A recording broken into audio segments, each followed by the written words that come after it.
लवकर धीर सोडतात महाराज. त्यानं विचार केला, माझ्या पोटी बाळ नाही, मला लेकरू होत नाही, पत्नी त्रास देते, मी मरण स्वीकारलेलं चांगलं. हा समाज माझ्याकडे वांज म्हणून बघतोय, हा समाज माझ्याकडे वाईट नजरेनं पाहतोय, माझ्या जगण्यात काही अर्थ उरलेला नाहीये. पुरुष वर्ग सतत आपण आपलं लोक काय म्हणतील, लोक काय म्हणतील, लोक काय म्हणतील एवढंच आपल्या डोक्यात असतंय. अहो वयाचे 65 वर्ष निघून जातात, लोक काय म्हणतील, लोक काय म्हणतील, आणि 65व्या वर्षी ज्यावेळेला माणूस मागे बघतो त्यावेळेला कळतो लोकांना तर काही घेणं देणंच नाहीये महाराज. उगाचच उभं आयुष्य खर्च केलं लोक काय म्हणतील. लोक असं म्हण आहे ना, लोक पायी चालू देत नाही, गोड्यावर नाही गाढवावर बसू देत नाही. बाप लेकानं गाढव घेतलं आणि चालले महाराज. लोक म्हणले काय बाप लेक आहे, गाढव असून पाय पाय चालले. मग आता बाप गाढवावर बसला आणि मुलगा चालायला लागला. परत 4 जण भेटले, ते म्हणले खुशाल म्हातारं गाढवावर बसले, पोरग पाय पाय चालले, पटतंय का म्हाताऱ्याला काही. ते म्हातारं परत गाढवाच्या खाली उतरलं. परत 4 लोक भेटले, आता मुलाला गाढवावर बसवलं. लोकांचं तोंड बंद नाही. अरे काय म्हटले, म्हातारा बाप पाय पाय चाललाय, पोरग गाढवावर बसलंय. त्या बाप लेकाला कळानाच नेमकं कसं वागावं. त्यांनी काय केलं, ते गाढव उचललं, दोघांनी डोक्यावर घेतलं महाराज. आता लोक ग बसतील का, तरी बी लोक ग बसली नाही महाराज, लोक बोलायलाच लागली. आत्महत्या करत जाऊ नका. बघा जाणारा जातो, पण मागच्यांची खूप फरफट होत असते. तुम्ही शेतकरी माणसं आहात ना सगळी. अरे एका गावामध्ये 2 गल्लींमध्ये 2 वस्त्यांमध्ये दोघांनी आत्महत्या केली. माधू काकांनी गळ्याला फास लावून घेतला. माधू काकांनी फास लावून घेतला आणि त्याचाच असणारा मित्र रामभाऊ. रामभाऊ म्हटला माझा मित्र गेला या कर्जापायी, मला वाटतं तो गेला तसा मी सुद्धा निसूर व्हावं आहे ना. मी या कर्जातून गेल्यानंतर मुक्त होईल, मला जिवंतपणी समाज नीट जगू देणार नाही. महाराज हे टेन्शन म्हणजे गेल्यानंतर टेन्शन जातं, हा भावच अंतकरणातला टाकून द्या. रामभाऊन सुद्धा औषध पिलं, तोही मरण पावला. अख्ख्या गावामध्ये बातमी पोहोचली महाराज. अरे महिनाभराच्या अंतरावर दोघांनी आत्महत्या केल्या. प्रत्येक घराघरामध्ये 15 वर्षाचं लेकरू आता घाबरत होतं महाराज. अरे 15 वर्षाचा गण्या बापाच्या जवळ जायचा. बाबा माधू काकांनी आत्महत्या केली, रामभाऊ काकांनी आत्महत्या केली, पण बाबा तुम्ही असं करू नका. त्यांची मुलं आमच्या शाळेत आहेत, ते ढसढसा रडतात, त्यांना त्यांच्या बाबाची खूप आठवण येते. गण्या बोलतो बाबा तुम्हाला माझी शपथ आहे, तुम्ही कधीच आत्महत्या करायची नाही.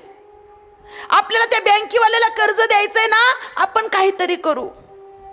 हो 15 वर्षाचं लेकरू महिला मंडळ, चप्पल तुटलेली 6 महिने झालं होतं, पण बापाला चप्पल मागितली नाही महाराज.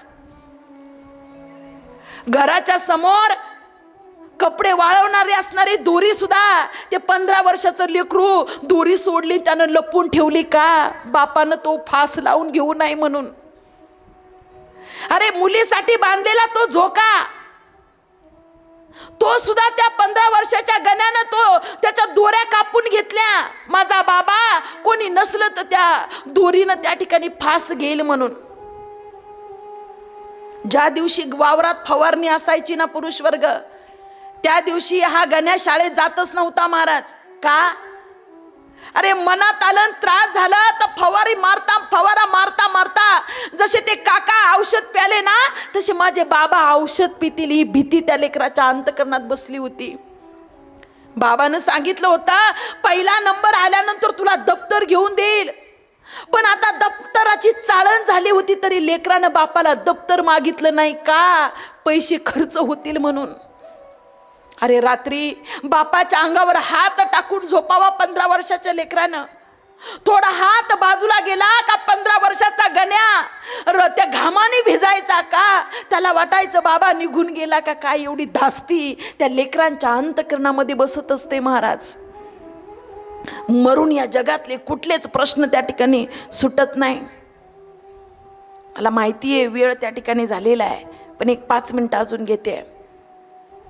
उन्हाळ्यामध्ये मुलीचं लग्न व्हावं, महिला मंडळ, आणि ज्यावेळेला पहिला सण येतो ना रक्षाबंधनाचा, त्या सणाला पोरगी एसटीनं येते महाराज.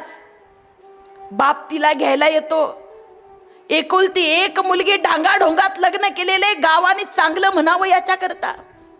मला वाटतं आपल्या मुलीचं लग्न, आपल्या मुलाचं लग्न समाजानं चांगलं म्हणावं याच्याकरता नाही, जेवढं अंथरूण आहे तेवढं पाय पसरणं त्या ठिकाणी. लोकांना चांगलं म्हणावं, कर्ज फेडू लागायला कोणी येत नाही, ज्याचं त्याला भोगावं लागतं. पोरगी बापाचा चेहरा ओळखत असते, पोरगी बापाचा चेहरा वाचत असते महाराज. ज्या वेळेला एसटीतून ती पोरगी खाली उतरते, सायकलवर बाप न्यायला आला बरं का. सायकलवर पोरीने लांबून पाहिलं, बाबाला माझ्या काहीतरी टेन्शन आहे, काहीतरी डोक्यात विचार चालू आहे. बाबा लग्नाला खाली 4 महिने झाले, तुम्ही एवढे का खचले, काय झालं? काय नाही बेटा, चल घरी, बऱ्याच दिवसांनी बघितलं म्हणून तुला तसं वाटतंय. महिला मंडळ, ज्यावेळेला पोरगी घरी येते ना आईकडे जाते, आई माझ्या बाबासोबत तू भांडण करतेस काय? माझा बाबा 4 महिन्यात एवढा म्हातारा कसा काय दिसायला लागला? 4 महिन्यात माझ्या बाबाची एवढी तब्येत का खालवली आई, सांग ना. आई म्हणते, बाळ तुझ्या बाबानं 3 दिवस झालं अन्न पाणी घेतलेलं नाही. 3 दिवस झालं तुझा बाप जेवण करत नाही. 3 दिवस झालं तुझा बाप झोपत सुद्धा नाही. बाळ काय झालं आई? नाही माहिती बाळ, पण 3 दिवसापूर्वी एक सावकार आला होता, तुझ्या लग्नाचं कर्ज त्यांच्याकडून घेतलंय. तुझ्या बाबाला तो बोलत होता, तो तुझ्या बाबानं मान खाली घातली होती, तो सावकार बोलत होता. दुसऱ्या दिवशी रक्षाबंधन होतं महाराज.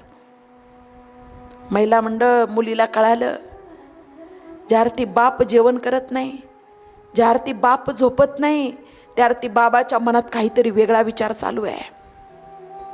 पोरीनं स्वतःच्या हातानं स्वयंपाक बनवला, बाबा जेवण करा. स्वतःच्या हातानं बापाला जीव घातलं पुरुष वर्ग. 3 दिवस न झोपलेला बाप पोटभर जेवण केलं आणि बाप झोपी गेला महाराज. दुसऱ्या दिवशी पहाटे मुलगी उठते, स्नान करते, बाबा उठा ना, मला तुम्हाला राखी बांधायची आहे ना, रक्षाबंधनासाठी मी आले ना बाबा, आवरा. महाराज तो बाप उठलेला आहे, पुरीच्या लग्नातले कपडे बापानं घातले, मुलीनं त्या ठिकाणी ताट तयार केलेलं आहे.